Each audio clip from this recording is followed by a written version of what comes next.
News from across the Federation, spanning the region and covering the globe. This is the Kyssfm SKN News Now Morning Edition, your one-true source for news. And now your presenter.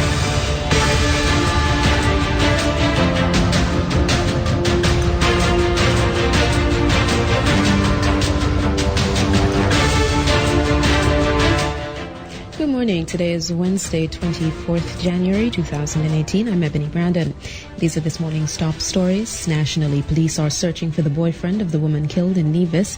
Internationally, Brazil is bracing for a court ruling on Lula da Silva's future. And in sport, a Seoul delegation is in North Korea ahead of next month's Olympics. We also have today's weather and Carib update. Now we take a look at the news developments in detail. Forensic pathologist Dr. Valerie Alexandrov has determined that Shirley Dawn Morton died as a result of brain injury caused by multiple blunt force traumas. The autopsy on Ms. Morton's body was carried out on Monday this week.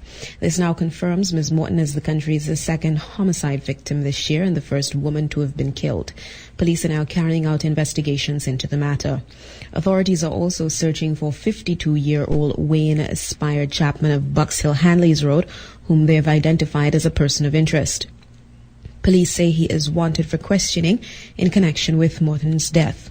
Chapman, a Nevision, is the owner of the property on which Morton's body was discovered. Police say the two were in a relationship.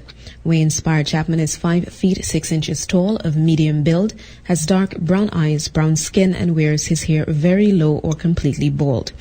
An appeal has been made for persons with any information regarding this crime to contact the Violent Crime Unit at the Cotton Ground Police Station at 469-5269, the nearest police station, or Crime Stoppers at 1-800-8477.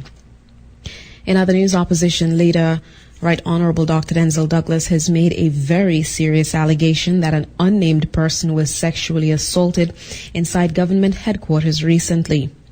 In his statement on Tuesday addressing his suspension from the National Assembly and efforts by the government to have his parliamentary seat vacated, Dr. Douglas went on to say twice that a high-ranking government official had sexually assaulted an individual on GHQ premises. Dr. Douglas continued that Prime Minister Dr. Timothy Harris should use his post to call on police to investigate the alleged incident. For some time, there has been word that a female was assaulted at government headquarters. She has not come forward, however, to make a formal complaint to the police. The Prime Minister's press unit has declined to comment on whether they are aware of the situation, as has the chambers of the Attorney General. In international developments this morning, a court in Brazil is due to decide today whether to uphold a corruption conviction against former President Luiz Inácio Lula da Silva.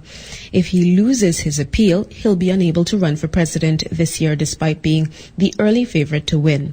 The conviction against him relates to a property in Sao Paulo state. Teresa Bo reports.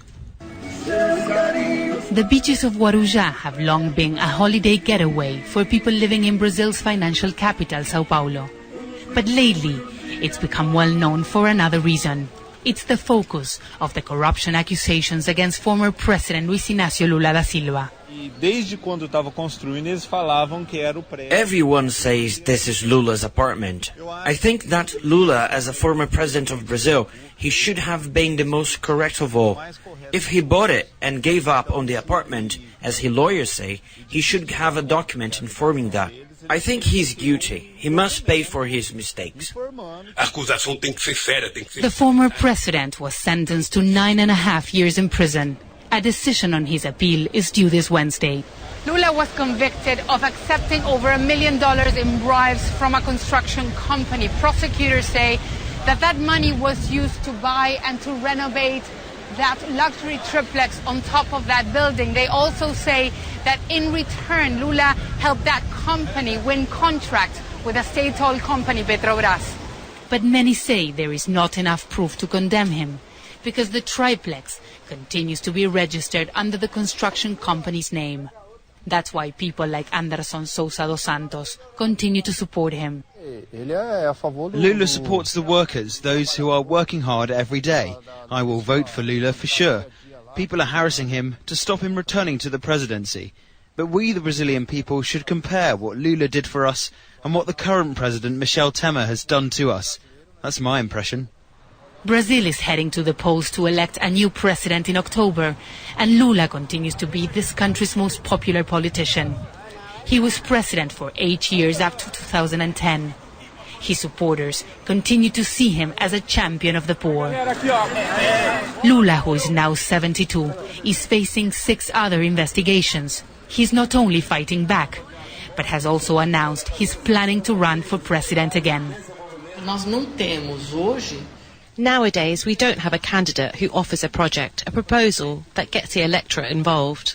We were dragged to a severe economic crisis, and what the population can see is that social and economic conditions deteriorated significantly. This year, Lula could end up behind bars or elected president. What's certain is the accusations against him have not been able to disillusion those who want him in power again. And in sport this morning, a delegation from the South Korean government is on a rare 3-day visit to North Korea. They're inspecting training venues athletes and the joint Korean team will use before the Winter Games in South Korea next month. Meanwhile, a massive security operation is being arranged in Pyeongchang. Kathy Novak reports from the Olympic venue. A gunman holds 2 hostages in this police demonstration in Pyeongchang. A SWAT team bursts in, takes down the attacker, and frees the victims. It's a drill, just one of the scenarios police are preparing for, with hundreds of thousands of visitors about to arrive. Before North Korea agreed to send a delegation, one of the biggest worries was it might disrupt the games. Now police say they are more concerned about so-called lone wolf terrorist threats involving attackers from other countries.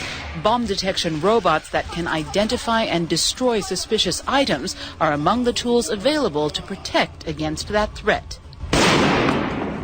To prevent a terrorist attack, in collaboration with intelligence agencies around the world, over the past year, we have banned terrorists from entering the country. More than 30,000 people considered to be a security threat have been blacklisted, though police say they are not aware of any specific plots. One of the major tasks for police will be providing security for the North Korean delegation. Some South Koreans may want to express their displeasure that the 2 Koreas will be marching together under a unified flag for the opening ceremony and that there's a joint women's hockey team. Olympic organizers hope just as many people will welcome the show of unity. The opening ceremony is based on a theme of peace. I believe North Korea's participation presents a good opportunity to emphasize that message. The day before the games begin, another spectacle is planned north of the border. North Korea is due to celebrate Army Building Day on February the 8th. Troops and equipment are reported to have already been mobilized, suggesting the North is planning a military parade. They're known to be impressively choreographed affairs. But South Korean police officers have moves of their own, and they're not afraid to show them off either. Now for a look at today's weather forecast. Over St. Kitts and Nevis, today conditions will be fair to partly cloudy with a moderate or 40% chance of showers. Tonight will be partly cloudy with a slight or 20% chance of showers. Seas are moderate with heights of 1.2 to 1.8 meters or 4 to 6 feet. Sea bathers should exercise caution.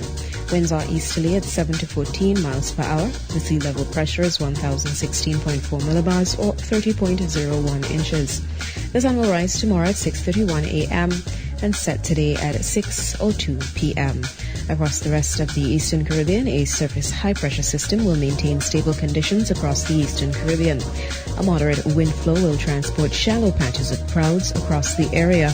Thus, partly cloudy skies are expected to prevail with, at most, a moderate chance of showers across Puerto Rico southward to the Windward Islands and Barbados. Mostly fair conditions are expected across Trinidad and Tobago. However, instability and moisture could enhance showers there tonight. And that wraps up this morning's news presentation. This morning's top stories. Nationally, police are searching for the boyfriend of the woman killed in Nevis. Internationally, Brazil is bracing for a court ruling on Lula da Silva's future. And in sport, a Seoul delegation is in North Korea ahead of the Olympics. I've been your presenter this morning, Ebony Brandon. On behalf of the team here at Kyssfm, I'd like to wish you a pleasant day and invite you to stay tuned. Carib Update is next.